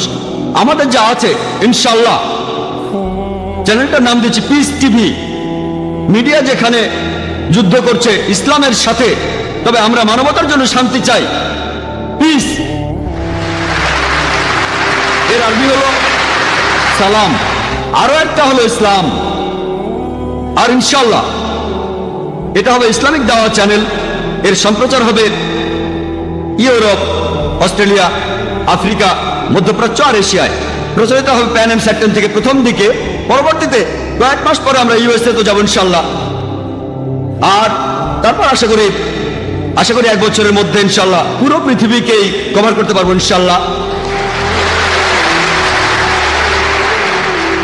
এটা প্রধানত একটা ইংরেজি স্যাটেলাইট চ্যানেল, তবে যে সময়টা প্রাইম টাইম না সে সময়টাও কাজে লাগাতে চাই। যে সময়টা ইউরোপ বা ইংলিশ দেশে প্রাইম টাইম না, ইন্ডিয়া আর পাকিস্তানের প্রাইম টাইম, তখন আমাদের অনুষ্ঠানগুলো দেখানো হবে হিন্দি আর উর্দুতে, যাতে করে ইন্ডিয়ার অমুসলিমদের অনুষ্ঠানগুলো দেখাতে পারি আমরা। তাহলে 25% অনুষ্ঠান হবে হিন্দি আর উর্দুতে, 75% হবে ইংরেজিতে ইনশাআল্লাহ। আপনাদের অনুরোধ করবো আমাদের জন্য দোয়া করতে, যে ইনশাআল্লাহ এই পিস টিভির মাধ্যমে আমরা এই শান্তি ধর্মটাকে পুরো পৃথিবীতে ছড়িয়ে দেবো ইনশাআল্লাহ।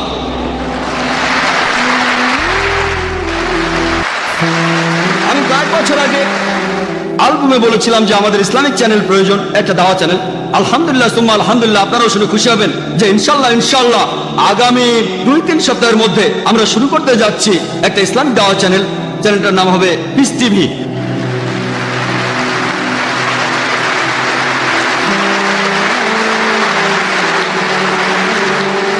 বাজেট খ্রিস্টানদের মতো অত বিশাল না, অত টাকা নেই, আমরা ক্ষুদ্র ক্ষুদ্র মানুষ। আমাদের যা আছে ইনশাআল্লাহ, চ্যানেলটার নাম দিচ্ছি পিস টিভি।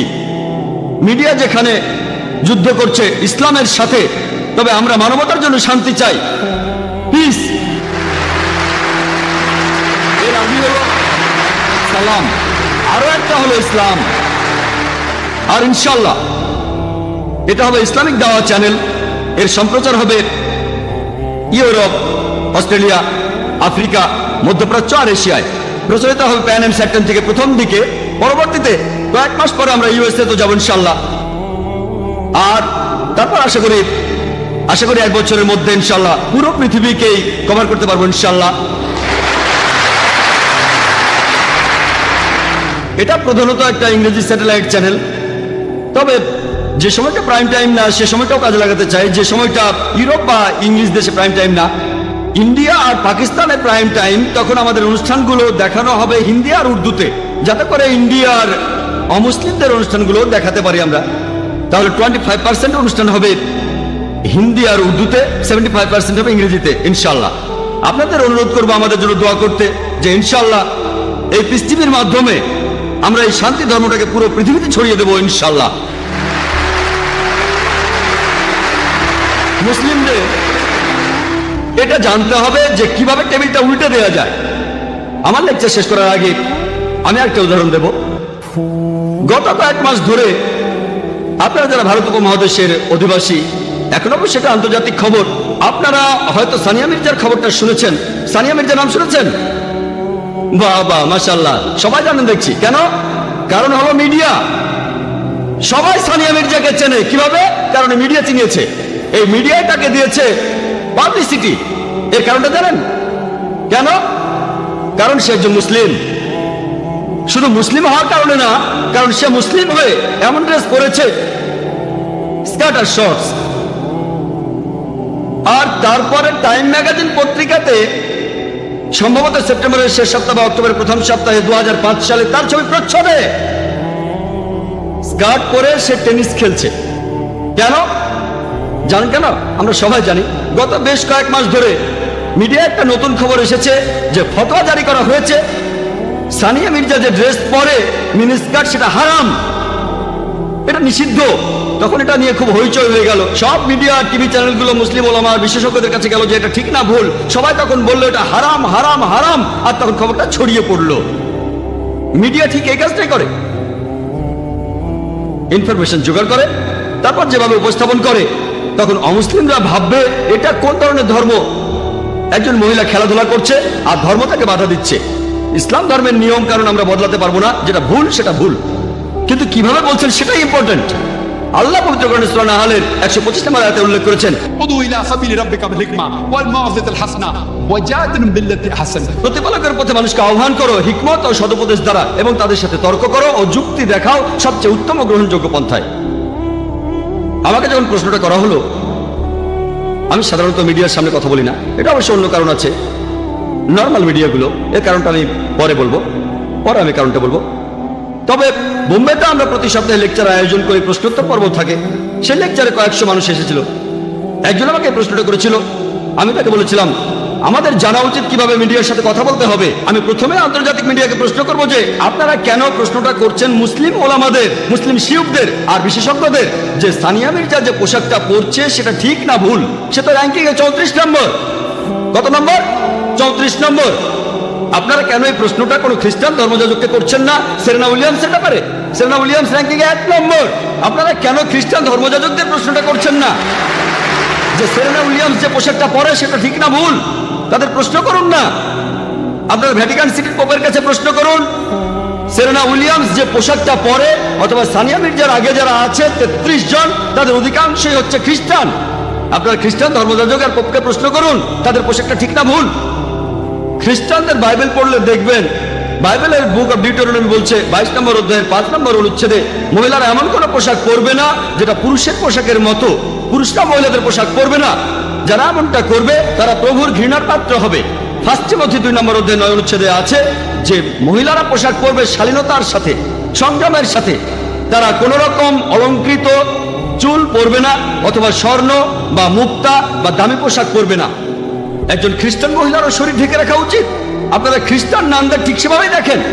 নানদের কেমন দেখেছেন? তাদেরকে মুসলিম মহিলাদের মতো দেখায়। আপনারা যদি কখনো মাদার মেরির ছবি দেখে থাকেন, তাকে আল্লাহ শান্তিতে রাখুন, তার শরীর মাথা থেকে পা পর্যন্ত ঢাকা, শুধু মুখ আর কবজি পর্যন্ত হাত খোলা। আপনারা বরং পোপকে জিজ্ঞেস করুন বা খ্রিস্টান ধর্মযাজকদের, যদি একজন নান তার হিজাব ছেড়ে মিনি স্কার্ট পরে টেনিস খেলে তখন তিনি কোন ফতোয়া দেবেন? তিনি তখন কি বলবেন? আমাদের ধর্মে প্রত্যেক মুসলিম নারী, প্রত্যেক মুসলিম মহিলা ধার্মিক। খ্রিস্টানদের কাছে নানরা যেমন ধার্মিক, তারা সবাই শালীন। মিডিয়াকে ঠিক এইভাবেই উত্তর দিতে হবে। এই ব্যাপারে মুসলিমদের মধ্যে দুটো ভাগ ছিল। বেশিরভাগ ওলামা আর শিয়ুখ তারা বলেছেন এটা ভুল। তাদের কেউ কেউ তখনই ফতোয়া জারি করে দিলেন। তবে তখন কিছু তথাকথিত আধুনিক মুসলিম তারা কি বলেছিল জানেন? খেলাধুলার মধ্যে ইসলাম ধর্ম নাক গলাচ্ছে কেন? একজন মুসলিম পলিটিশিয়ান বলেছেন এই শিয়ুখরা, এই ওলামাগণ খেলাধুলা সম্পর্কে কিছু জানে না, তাই তারা চুপ থাকলেই ভালো। আমি সেই পলিটিশিয়ানকে বলছি, আপনি যদি ইসলাম সম্পর্কে না জানেন তাহলে আপনারই চুপ থাকা ভালো। এক হিন্দু পলিটিশিয়ান যিনি বলেছিলেন যে সানিয়া মির্জা আমাদের দেশের একটা গর্ব। যে লোক সানিয়া মির্জার বিরুদ্ধে কথা বলবে সে দেশদ্রোহী, সে দেশকে ভালোবাসে না, সে দেশকে ভালোবাসে না। স্টেটমেন্ট। আমি বলেছিলাম যে লোক সানিয়া মির্জার এই পোশাকটাকে সমর্থন করে সে বেদের বিরুদ্ধে কথা বলছে। কারণ হিন্দুদের বেদ বলছে, ঋগ্বেদের 10 নম্বর গ্রন্থের 85 নম্বর অনুচ্ছেদের 30 পরিচ্ছেদে মহিলারা পুরুষদের মতো পোশাক পরবে না, আর পুরুষরাও তাদের স্ত্রীদের মতো পোশাক পরবে না। এরপর ঋগ্বেদে আছে 8 নম্বর গ্রন্থের 33 অনুচ্ছেদের 19 নম্বর পরিচ্ছেদে বলা হয়েছে যে ব্রহ্মা মহান ঈশ্বর তোমাদের নারী বানিয়েছেন তা দৃষ্টি আনত করো আর পর্দার আড়ালে থাকো। তাহলে হিন্দু ধর্মগ্রন্থ বলছে স্কার্ট পরা হারাম। তাহলে যেসব ইন্ডিয়ান স্কার্ট পরাকে সমর্থন করেন, আমি তাদের বলছি এই হিন্দু পলিটিশিয়ান তার ধর্মগ্রন্থের বিরুদ্ধে কথা বলেছেন। এভাবে টেবিলটাকে উল্টে দেন। আমাদের দিকে কেন গুলি ছোড়া হবে? হিন্দুদের জিজ্ঞেস করেন না এটা কি ইন্ডিয়ান কালচার? এছাড়াও আরেকজন হিন্দু পলিটিশিয়ান তিনি বলেছিলেন যে এটা হলো ইন্টারন্যাশনাল স্পোর্টস। এইসব পলিটিশিয়ানরা আসলে সবাই এক, হোক হিন্দু, মুসলিম বা খ্রিস্টান, তাদের বেশিরভাগই নিজেদের স্বার্থ উদ্ধারের জন্য লড়াই করে যাচ্ছে। এই হিন্দু পলিটিশিয়ান তখন বললেন এটা ইন্টারন্যাশনাল স্পোর্টস, তাই তাকে এখানে তাদের নিয়ম অনুযায়ী পোশাক পরতে হবে। আর মানুষজন জানে না যে পোশাকটা পরে এতে করে তার পারফরমেন্স ভালো হয়। আচ্ছা ঠিক আছে, মানলাম, এটা মেনে নিলাম, এই পোশাকটা পড়তে বলা হয়, হয়তো পারফরমেন্স ভালো হয় কতখানি, 0.5%, 1%, মেনে নিলাম, তর্ক করব না। কিন্তু যদি ইতিহাস দেখেন 15 বছর আগে, 20 বছর আগে, 25 বছর আগে, তখন মহিলারা তারা যখন ব্যাডমিন্টন টাইপের কিছু খেলতো তাদের পুরো শরীর ঢাকা থাকতো। এমনকি ইরানেও দেখবেন মহিলারা তাদের পুরো শরীর ঢেকে স্কার্ট পরে খেলছে। যদি আপনার কথা মেনেও নেই যে পারফরমেন্স ভালো হয় এই শর্টস পরলে, আমি আপনাকে প্রশ্ন করছি, আগামীকাল যদি বিচ ভলিবল ইন্টারন্যাশনাল স্পোর্টস হয়, আপনার মেয়েকে কি বিকিনি পরিয়ে সেখানে খেলতে পাঠাবেন? আগামীকাল যদি বিচ ভলিবল ইন্টারন্যাশনাল স্পোর্টস হয়, আপনার মেয়েকে কি বিকিনি পরিয়ে সেখানে খেলতে পাঠাবেন? ইন্ডিয়ান কালচার কি এটার অনুমতি দেয়? তারপর তারা বলবেন সুইমিং এ প্রতিযোগীরা কম পোশাক পরে ভালোভাবে সাঁতার কাটার জন্য, এজন্য পুরুষরা শুধু একটা ব্রিফ পরে আর মহিলারা বিকিনি পরে। তবে আপনাদের এটাও বুঝতে হবে, মানতে হবে, যদি কোনো পোশাক না পরেন পারফরমেন্স আরো ভালো হবে। তাহলে কি মহিলাদের নগ্ন হয়ে সাঁতার কাটতে বলবেন? এই দ্বিমুখী নীতি কেন? তখন তিনি বলবেন না না, এটা অশালীন। আপনাদের শালীনতা লেভেল এখানে, আমাদের শালীনতা লেভেল এখানে। আপনাদের এই ব্যাপারটা বুঝতে হবে। আপনাদের কাছে যেটা শালীন, আমাদের কাছে সেটা অশালীন। কেন আপনারা এই নিয়মটা করছেন না যে সুইমিং এ পুরুষ মহিলা নগ্ন হয়ে সাঁতার কাটবে, এতে পারফরমেন্স আরো ভালো হবে? কিন্তু না, তাদের শালীনতার লেভেল এখানে। তাই এভাবে উত্তর দিয়ে টেবিলটাকে উল্টে দিতে হবে। দুর্ভাগ্যজনকভাবে আমরা চুপচাপ বসে থাকি, আমরা মিডিয়ার কাছে নিজেদের হাসি পাত্রে পরিণত করেছি। প্রশ্নটার ব্যাপারে আসি, ওলামাদের কিভাবে উত্তর দেওয়া উচিত। আমি এই সব ওলামাদের বিপক্ষে নই, আসলে তারা মিডিয়ায় কথা বলতে অভ্যস্ত নন। যদি আমাকে কেউ প্রশ্নটা করে ইসলামিক দৃষ্টিভঙ্গি এ ব্যাপারে ইসলাম কি বলে যে সানিয়া মির্জা একজন টেনিস খেলোয়াড় হয়ে যে রকম পোশাক পরে এটা ঠিক না ভুল, আমি উত্তরে বলতাম সানিয়া মির্জা সম্পর্কে বলার আগে আমি আরেকটা কথা বলি যে অনেক মুসলিম পুরুষ আছেন যারা ক্রিকেট খেলেন, ইন্ডিয়ান টিমে খেলেন, অন্যান্য টিমেও খেলেন, তাদের অনেকেই সালাহ আদায় করেন না। সহিহ মুসলিম বলছে বুক অফ সালাতে ঈমান আর কুফরির মধ্যে ব্যবধানটা হলো সালাহ। সালাহ হলো তাওহীদের পরে সবচেয়ে গুরুত্বপূর্ণ স্তম্ভ, খুবই গুরুত্বপূর্ণ। শিরক করার পর সবচেয়ে বড় গুনাহ হলো সালাহ আদায় না করা। তাই আমার মত অনুযায়ী যেসব মুসলিম পুরুষ ক্রিকেট খেলেন আর সালাহ আদায় করেন না, তারা সানিয়া মির্জা চাইতে বড় গুনাহগার। সানিয়া মির্জা সালাহ আদায় করে।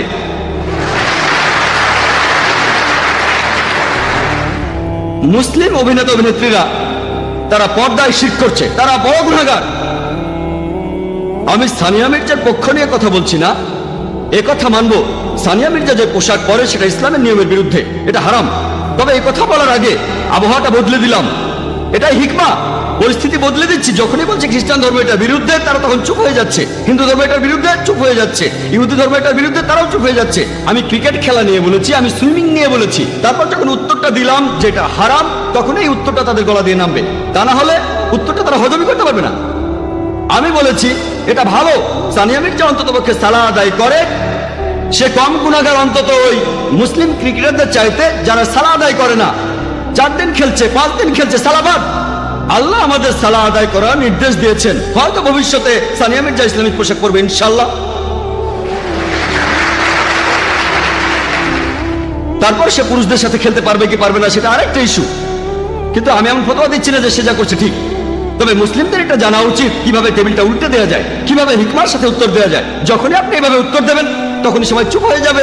দুর্ভাগ্যজনকভাবে আমরা মুসলিমরা মিডিয়ার সামনে নিজেদেরকে হাসি পাত্রে পরিণত করছি। সাধারণত আমি মিডিয়ার সামনে কোনো ইন্টারভিউ দেই না। কেন? ধরুন আমি 5 মিনিট ধরে একটা প্রশ্নের উত্তর দেই, বেশিরভাগ সময় তারা উদ্দেশ্যমূলকভাবে এটা এডিট করে আর আমার বক্তব্যটা বদলে দেয়। মাঝে মধ্যে সময়ের স্বল্পতার কারণে সেটাকে ছোট করে আর না বুঝে তারা বক্তব্যটাকে বদলে দেয়। ইচ্ছা অনিচ্ছা জানি না, তবে বেশিরভাগ সময় হয়ে থাকে আমার উত্তরটা যদি ঠিকমতো হয় তারা কেটে ফেলে, এডিট করে ফেলে, তারপর উত্তরটা শুনে অন্যরকম মনে হবে, অথবা না বুঝে শুনে ছোট করতে গিয়ে আমার বক্তব্যটা অন্যরকম হয়ে যায়। এজন্য ইচ্ছে করেই তাদের আমি এড়িয়ে চলি। যদিও অনেক মিডিয়া থেকে আমাকে আমন্ত্রণ জানানো হয়, অনেক আন্তর্জাতিক মিডিয়াতে ইন্টারভিউর জন্য ডাকা হয় আমাকে, বেশিরভাগ সময় এড়িয়ে চলি। ইনশাআল্লাহ যখন আমাদের চ্যানেল হবে তখন সঠিক চিত্রটা তুলে ধরতে পারবো। আমাদের টেপের কপি দেব, যদি দেখতে চান এটা দেখেন, যদি এডিট করেন আমাদের চ্যানেলে সম্পূর্ণটা দেখাবো ইনশাআল্লাহ।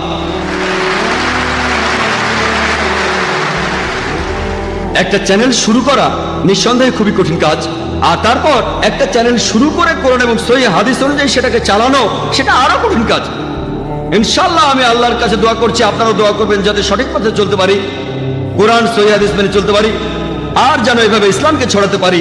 আমার লেকচার শেষ করার আগে পবিত্র কোরআনের একটি উদ্ধৃতি দিচ্ছি। সূরা ইসরার 81 নম্বর আয়াতে বলা হয়েছে, وقل جاء الحق وزهق الباطل ان الباطل كان زهوقا। যখন সত্য এসে মিথ্যের সামনে দাঁড়ায় মিথ্যে বিলুপ্ত হয়ে যায়, কারণ মিথ্যা প্রকৃতিগত কারণে বিলুপ্ত হয়ে যাবে। ওয়াখির দাওয়ানা আলহামদুলিল্লাহি রাব্বিল আলামিন। سبيل الدموع سبيل مريح